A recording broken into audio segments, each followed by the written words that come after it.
Hi everybody, this is part 2 of our rule for dissolving lab, and these are our results for our lab. We said that S was going to stand for soluble and I was going to be for insoluble. Okay. Now we want to remember from class that water is a polar solvent. It's one thing that we need to know, and that hexane is going to be non-polar. Okay, very important for our determining a rule about how things dissolve.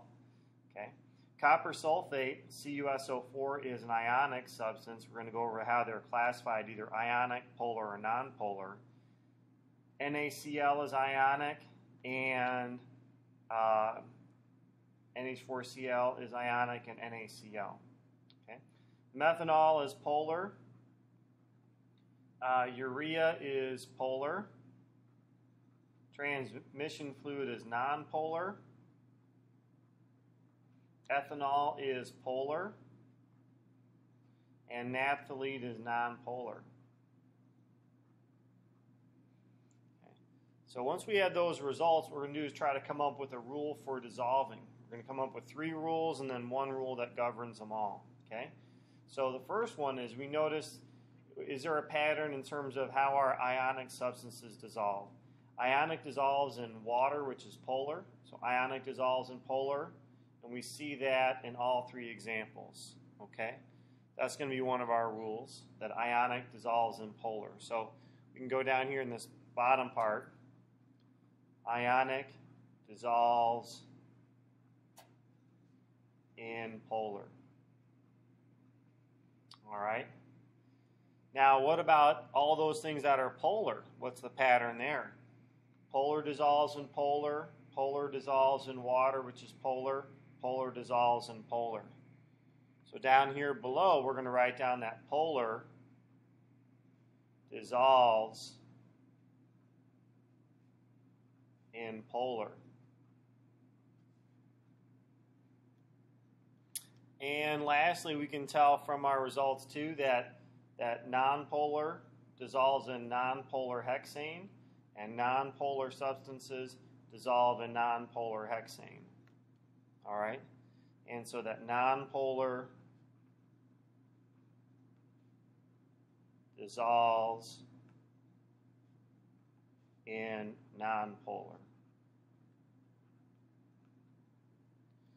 Now, what we want to think about here is we've got 3 different rules to memorize, which wouldn't be too bad, but if we could remember 1 rule instead, that would be even better. So as we take a look at it, we want to remember that ionic substances have full charges. Okay, so ionic, you want to remember, have a full positive and they have a full negative charge. Okay, we also want to remember that things that are polar, they've got partial charges, partial positive, partial negative charges. And so when we think about polar dissolving in polar, things with partial charges tend to dissolve in those things that have partial charges. Okay, and so also we can remember and take a look at, well, ionic is similar to polar because they both have charges. So it looks like that these are chemically very similar. Okay, because they have an uneven distribution of those electrons. So what we can kind of say is that ionic dissolves in polar, polar dissolves in polar. Things that are nonpolar have no charges, so no charges dissolve in no charges. We come up with a rule called like dissolves like.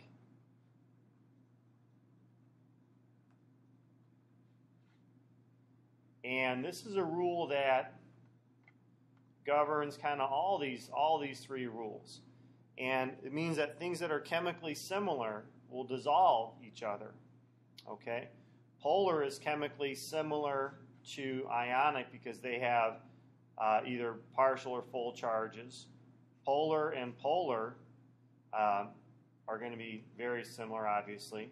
And so is nonpolar and nonpolar. So our rule is like dissolves like in terms of our rule for dissolving. All right? So that's going to be our overall rule for dissolving, and it's a rule that we can use even if we don't know, even if we don't have the chemicals to mix. We can be able to predict whether something is polar or not, or excuse me, whether or not it will dissolve in each other. Thanks for watching.